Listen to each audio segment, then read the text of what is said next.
दोस्तों, बैंकिंग सहकारिता एवं उपभोक्ता कक्षा 11-12 इकोनॉमिक्स से तैयार ये पेपर है और इस पेपर को तैयार किया है, आपको नाम दिखाते हैं। पेपर को तैयार करने वाले हैं ओम प्रकाश जी स्वामी, असिस्टेंट प्रोफेसर इकोनॉमिक के। और कहाँ पर है ये है राजकीय महाविद्यालय नवलगढ़। तो दोस्तों, ये जो पेपर है वो हमारे अलादीन का चिराग सेठ का पेपर है। रीट के लिए जो हमने टेस्ट सीरीज चलाई यस गुरु ऐप के ऊपर, उसी का एक पेपर है और ये आपके रीट के लिए उपयोगी है। नया टॉपिक जुड़ा था वो, और कठिनाई का स्तर कक्षा 11-12 का है। 11-12 से आरबीएससी से तैयार किया है और आपके आरएस प्री में भी काम आएगा। तो चलो शुरू करते हैं। वाणिज्यिक बैंकों द्वारा सबसे अधिक ब्याज दर निम्न में से किस खाते पर देय होती है? सबसे ज़्यादा ब्याज वाणिज्यिक बैंक, यही एसबीआई वगैरह ये किस पर देते हैं बताओ, देखें। ठीक है, ये मतलब हालांकि हम तो इसको अलादीन के चिराग में उत्तर फॉर्मेट में रखते हैं, मगर आपका थोड़ा मूल्यांकन भी हो जाए इसलिए। तो दोस्तों, उत्तर हो जाएगा सावधि जमा खाता। इसको अंग्रेजी में कहते हैं एफडी, फिक्स डिपॉजिट। एफडी करवाते हैं ना, तो इस पर जो है लगभग आजकल 6-7% है। चालू खाता ये होता है करंट अकाउंट जो व्यापारी रखते हैं, दिन में अनलिमिटेड लेन देन करते हैं। बचत जमा खाता अपना सेविंग अकाउंट होता है जो अमूमन आम आदमी रखता है, और ये इस पर तो 3-4% ब्याज दर है। ये प्रतिशत का मतलब होता है मित्रों, जैसे 4% का मतलब हुआ कि आपने 100 रुपये जमा कराए, तो 1 साल बाद 1 वर्ष की होती है वार्षिक है, ये 104 रुपये आपको मिल जाएंगे। बस सिंपल। भारत में बैंकों की कार्यप्रणाली किस अधिनियम के तहत नियमित होती है? दोस्तों, इससे पहले इकोनॉमिक का एक पेपर हमने लगाया था जिसको आपके द्वारा बहुत पसंद किया गया, करीब 20,000 विद्यार्थियों ने देखा है। तो फिर जो है ये पेपर भी आपके लिए लाए हैं। तो भारत में बैंकों की कार्यप्रणाली तो बताइए, तो उत्तर हो जाएगा बैंकिंग कंपनी अधिनियम 1949, याद रखें 49। भारत में बैंकिंग ऋण से संबंधित प्राथमिकता प्राप्त क्षेत्र में निम्न में से कौन सा शामिल नहीं है? बैंकिंग ऋण जो है लेते हैं उसमें प्राथमिकता में शामिल नहीं है, कौन सा नहीं है? तो बताएं, देखें। तो वृहद उद्योग क्षेत्र ये प्राथमिकता में नहीं है, बाकी कुटीर लघु उद्योग, कृषि, निर्यात ये सब प्राथमिकता में है। प्रश्नों का स्तर मैं देख पा रहा हूँ, बहुत ही शानदार जो है वो तैयार किया है सर ने, तो उनको बहुत बहुत धन्यवाद। और दोस्तों, आपको पता ही है हमने यस गुरु ऐप के ऊपर रीट के लिए डाउनलोड के लिए मैटर दे रखा है।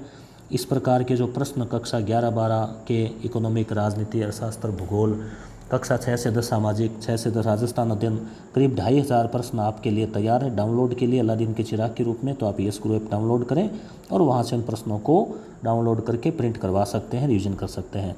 प्रधानमंत्री जन धन खाते से संबंधित निम्नलिखित में से कौन सा कथन असत्य है? बताएं, देखें आप, क्या लग रहा है आपको? तो देखो, इसमें यह है शून्य राशि बैंक खाता, ये तो सत्य है। यह वित्तीय समावेशन यानी कि ज़्यादा से ज़्यादा लोगों को, गरीब लोगों को, आम लोगों को शामिल करना वाला है। यह प्रत्यक्ष नगद हस्तांतरण डीबीटी का प्राथमिक कदम है। जैसे मान लो सीधी पेंशन है और सीधे खाते में जमा होती है सब्सिडी वगैरह, ये इसमें असत्य है।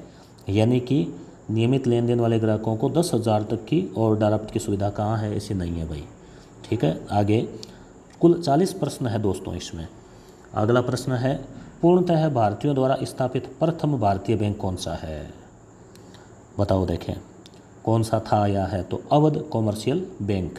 वाणिज्यिक बैंकों द्वारा प्रदत्त एजेंसी सेवाओं में इनमें से क्या शामिल नहीं है? बताएं, देखें।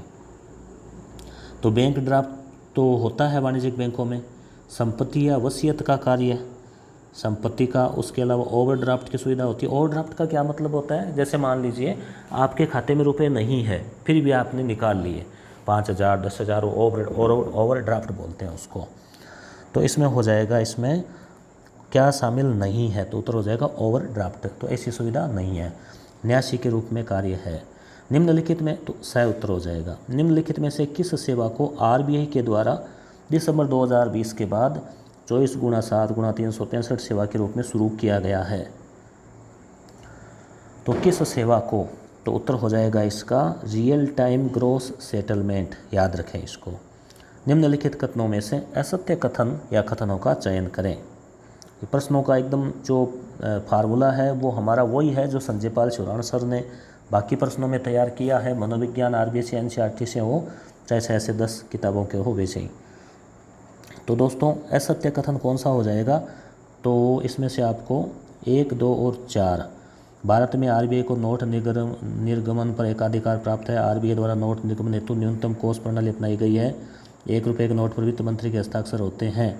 तो इसमें से देखो यहाँ असत्य के बजाय सत्य होना चाहिए हिसाब से, तो ना सत्य कथन। ठीक है, चलो ये सत्य कथन।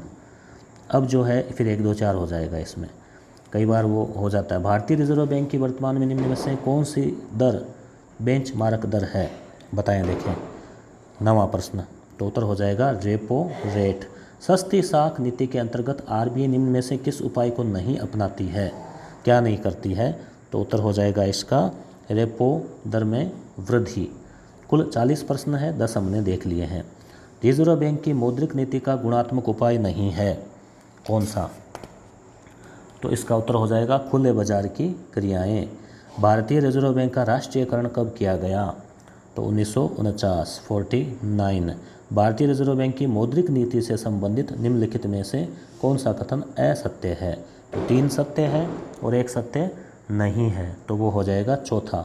आरबीआई अर्धवार्षिक आधार पर मौद्रिक नीति जारी करती है, ये सत्य नहीं है। बाकी जो सत्य है उनको आप याद कर लेना। ठीक है, आगे चलते हैं। अब आप कहेंगे इसकी पीडीएफ कहाँ मिलेगी, तो दोस्तों केवल इसकी नहीं, कक्षा 11, 12 इतिहास, भूगोल, राजनीति, अर्थशास्त्र से रीट के सिलेबस के अनुसार, कक्षा 6 से 10 की सामाजिक की किताबें, तो उन सब के करीब 2500 प्रश्नों की पीडीएफ आपको मिलेगी यस गुरु ऐप के ऊपर। और मात्र सहयोग राशि है 140 रुपये सहयोग राशि है। रेपो रेट से संबंधित निम्नलिखित में से कौन सा कथन असत्य है, तो इसका उत्तर हो जाएगा द। मंदी के समय इसमें वृद्धि की जाती है, बल्कि उल्टा होगा, इसका कमी की जाती है।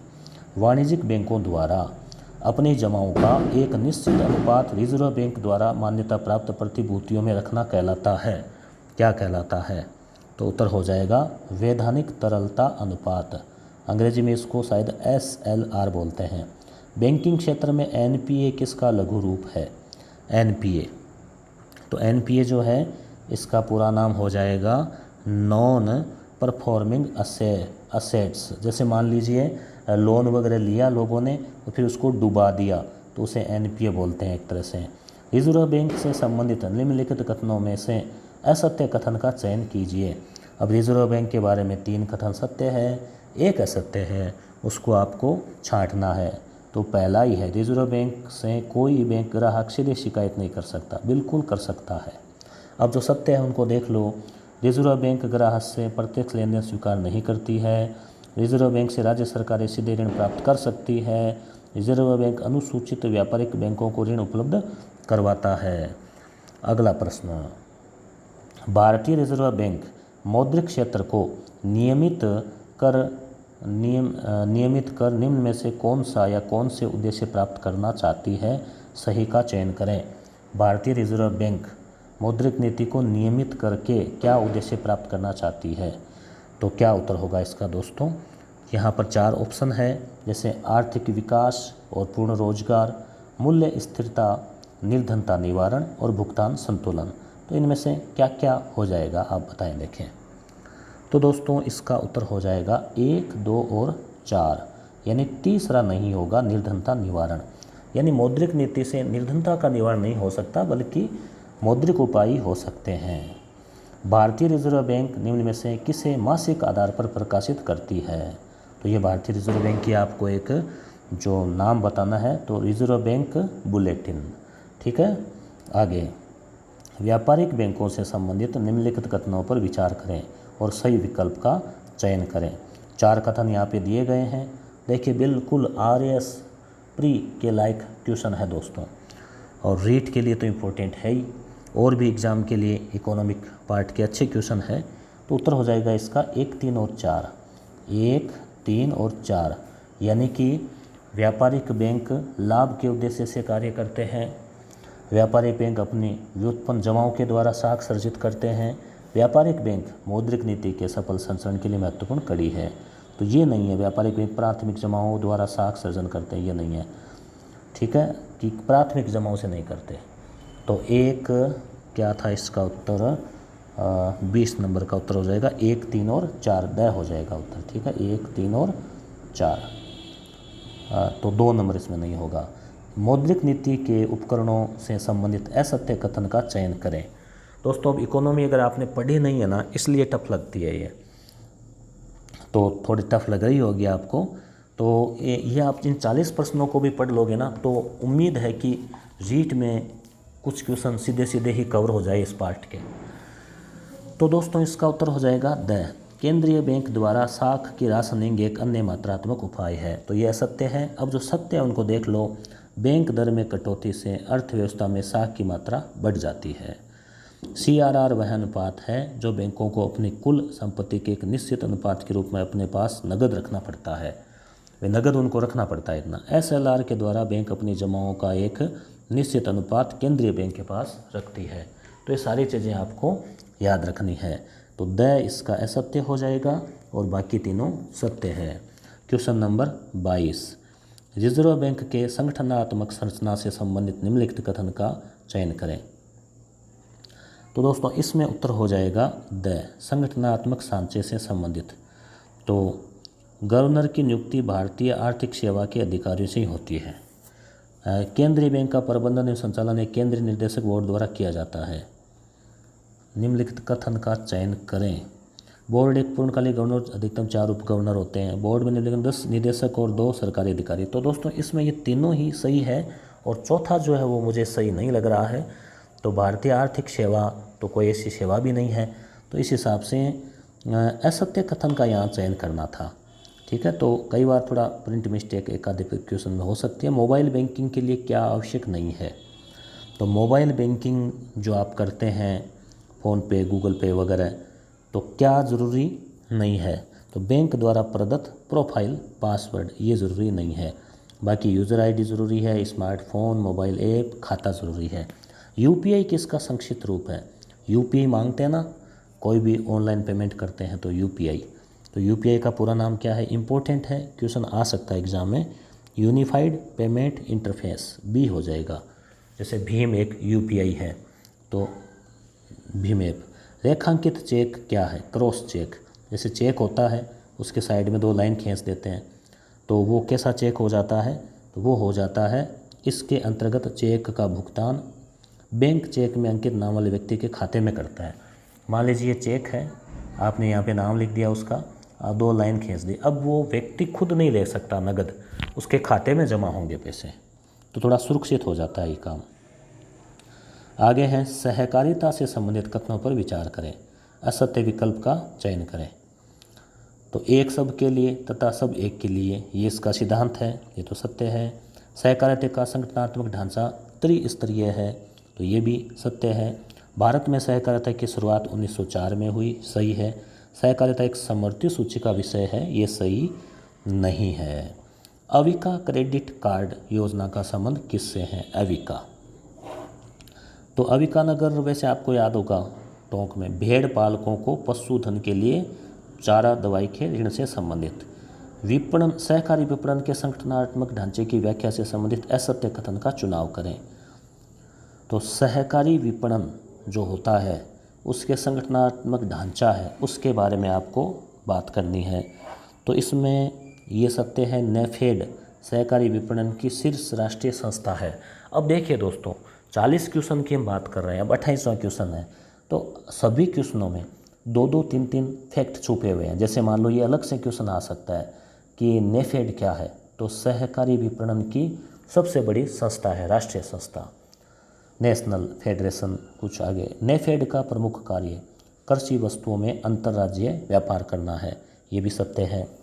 ठीक है, आगे जनजातियों द्वारा उत्पादित उत्पादन विपणन प्रोत्साहन के लिए, विपणन मतलब मार्केटिंग, ट्राइफेड की स्थापना की गई, तो ये भी ट्राइब जनजाति के लिए है। अगला है राज्य स्तर की शीर्ष सहकारी संस्था केंद्रीय सहकारी विपणन संघ है, ये गलत है। राज्य स्तर के ऊपर केंद्रीय कैसे होगा बताओ। ठीक है, इस तरह से जिला स्तर पर दीर्घकालिक ऋण देने वाली सहकारी शाख संस्था कहलाती है। जिला स्तर के ऊपर जो ऋण देती है, बड़े दीर्घकाल का मतलब 10 साल, 5-10 साल, 15 साल, तो उसे क्या कहते हैं, तो है जिला भूमि विकास बैंक बोलते हैं, याद रखना। ये दोस्तों सहकारिता का पाठ कक्षा 6 में शुरू होता है और 12 तक में भी है ये। ठीक है, इको मार्क क्या है? इको मार्क, तो इको मार्क दोस्तों क्या है? ठीक है, तो बताएं, देखें आप इको मार्क क्या हो जाएगा। तो उत्तर है ब, पर्यावरण मंत्रालय का पर्यावरण मित्र उत्पादों पर निर्धारित मानक चिन्ह है। सहकारी साख संस्थाओं के संस्थागत ढांचे में कौन सी संस्था सम्मिलित नहीं है? सहकारी साख संस्था, साख का मतलब लोन, ऋण, सहकारी मतलब मिली जुली, जिसमें मिलजुल कर लोग तैयार करते हैं, सरकार का भी उसमें थोड़ा हिस्सा होता है। तो इसका उत्तर हो जाएगा क्षेत्रीय सहकारी बैंक, ये इसमें संस्था सम्मिलित नहीं है। तो राज्य सहकारी बैंक, केंद्रीय सहकारी बैंक, प्राथमिक साख समितियाँ तीनों है। ये जो त्रिस्तरीय ढांचा है ना, प्राथमिक गाँव में, फिर राज्य और फिर केंद्रीय। ठीक है, राष्ट्रीय उपभोक्ता दिवस कब मनाया जाता है? इम्पोर्टेंट क्वेश्चन है। तो 24 दिसंबर को मनाया जाता है। निम्नलिखित में से कौन सा कानून उपभोक्ता संरक्षण से असंबद्ध है? ठीक है, तो बताएं, देखें। तो उत्तर हो जाएगा कंपनी अधिनियम 1956। ये उपभोक्ता से जुड़ा हुआ नहीं है, बाकी नाप तोल है, MRTP है, उपभोक्ता संरक्षण अधिनियम 1986 है। तो एक आपसे कमेंट करके मैं सवाल पूछवाना चाहूँगा कि ये जो उपभोक्ता संरक्षण अधिनियम 1986 नया बन गया है, किस सन में बना? 2020 में, 2019 में, 2018 में या 2021 में? कमेंट करके बताएं। उपभोक्ता संरक्षण अधिनियम 1986 से संबद्ध कथनों पर विचार करें और जो असत्य है उसको छांटें। तो विचार कर लो आप वीडियो को रोक के। तो ये असत्य है, भौगोलिक स्तर पर संपूर्ण देश में समान रूप से लागू है, ऐसा नहीं है। संपूर्ण देश में समान रूप से लागू नहीं था, राज्य स्तर पर भी कुछ इसमें चेंज किए गए। दोषपूर्ण सामग्री ये इसमें है, उपभोक्ता विवाद वाला है और बाजार से जुड़ाव है। उपभोक्ता संरक्षण अधिनियम 1986 के अंतर्गत कौन सा अधिनियम अप्रदत्त है? चयन का अधिकार ये तो है कि आप अपनी इच्छा से चुन सकते हो। ठीक है, जो चीज़ लेनी है वो ले सकते हो, दुकान वाला ज़बरदस्ती आपको नहीं दे सकता। निःशुल्क सुनवाई का अधिकार, ठीक है, तो अप्रदत्त है, ये नहीं है, निःशुल्क सुनवाई वाला नहीं है। शिकायत का है, सूचना का अधिकार इसमें जोड़ दिया है, तो ये हो जाएगा। आगे हैं जिला उपभोक्ता फोरम के संगठनात्मक स्वरूप क्षेत्राधिकार का कौन सा कथन? इसमें ब की बजाय द होना चाहिए। कि आप थोड़ा कमेंट करके डिस्कस करना, और कुछ अगर इसमें चेंजिंग हुई तो मैं आपके कमेंट को पिन कर दूंगा। ठीक है, जिला उपभोक्ता फोरम के संगठनात्मक स्वरूप एवं क्षेत्राधिकार का कौन सा कथन असत्य है? तो यहाँ पर भी आपको क्या करना है, यहाँ पर भी आपको 3 सही छांटने हैं। तो अध्यक्ष जिला न्यायालय का सेवानिवृत्त इसका अध्यक्ष होता है, ये इसमें असत्य है, बाकी सत्य है। ठीक है, सही है। उपभोक्ता संरक्षण संशोधन नियम के तहत रुपये 1 लाख तक शिकायत दर्ज कराने के लिए लगने वाला शुल्क क्या है? अच्छा, तो यहाँ जो शुल्क है ना दोस्तों, शुल्क लगता है ना, तो इस हिसाब से उत्तर वो सही है ऊपर वाला। जैसे 100 रुपये, जैसे मान लो 1 लाख तक की शिकायत दर्ज करानी है आपको, तो 100 रुपये शुल्क है। तो यहाँ जो प्रश्न आया था ना निःशुल्क सुनवाई, तो निःशुल्क नहीं है, शुल्क है। इसका मतलब ये इसमें फिर सही है। ठीक है, क्योंकि सशुल्क सुनवाई है, तो ये ब ही उत्तर होगा इसका। तो आगे है राष्ट्रीय उपभोक्ता फोरम से संबद्ध कथनों पर विचार कर असत्य विकल्प का चयन करें। तो इसमें दोस्तों क्या हो जाएगा, 2 3 4 5, काफ़ी बड़ा, देखिए कितना जो है इसमें काफ़ी ऑप्शन इसमें तैयार किए हैं, बड़े ऑप्शन। तो इसमें उत्तर हो जाएगा ब। ये जो ब है ना, 2 3 4 5, असत्य विकल्प का चयन करें। तो राष्ट्रीय उपभोक्ता फोरम, इसका अध्यक्ष सर्वोच्च न्यायालय का सेवानिवृत्त मुख्य न्यायाधीश होता है। 1 करोड़ रुपये से अधिक राशि मामलों की सीधी सुनवाई राज्य, तो ये तो मुझे सारे सत्य लग रहे हैं। 3 दिन में न्यायालय, तो आप देख लेना। चलो, कई बार क्या होता है सत्य असत्य में, जो हमने भी इसको हो सकता है मेरे कन्फ्यूज़न रहा हो, क्योंकि पेपर तो मैंने बनाया नहीं, मैं तो आप तक पहुंचा रहा हूं इसको। तो यार हो सकता है कि मेरे पूर्व ज्ञान में कमी हो, तो जो भी हो आप तक पेपर में पहुंचा रहा हूं। इसका उत्तर पेपर में ये दिया गया है, कोई डाउट हो तो आप कमेंट कर देना। 20 लाख रुपये से अधिक और 1 करोड़ रुपये तक के उपभोक्ता दावों की सुनवाई किस उपभोक्ता फोरम में की जा सकती है? तो इसमें उत्तर हो जाएगा ब राज्य उपभोक्ता फोरम। हाल ही में भारत सरकार द्वारा किस नवीन मंत्रालय का गठन किया गया है? तो इसका उत्तर हो जाएगा सहकारिता मंत्रालय। तो दोस्तों कैसे लगे आपको प्रश्नों का स्तर बहुत ही शानदार था। हाँ, कई बार लिपिकीय टाइप त्रुटि ऐसी कोई एक आधी हो सकती है सत्य असत्य की। और चैनल को सब्सक्राइब कर लें, वीडियो को लाइक करना, और आप यस गुरु ऐप को डाउनलोड करें। और वहाँ पर अब समय बहुत कम है, मात्र आप 10 दिन में भी रिवीजन कर सकते हैं। इतनी सामग्री 2,500 प्रश्न है सामाजिक के, और 160 पेज की PDF है जिसमें ये सारे जो क्वेश्चन है कक्षा 6 से 12 तक के आपको दिए गए हैं। धन्यवाद।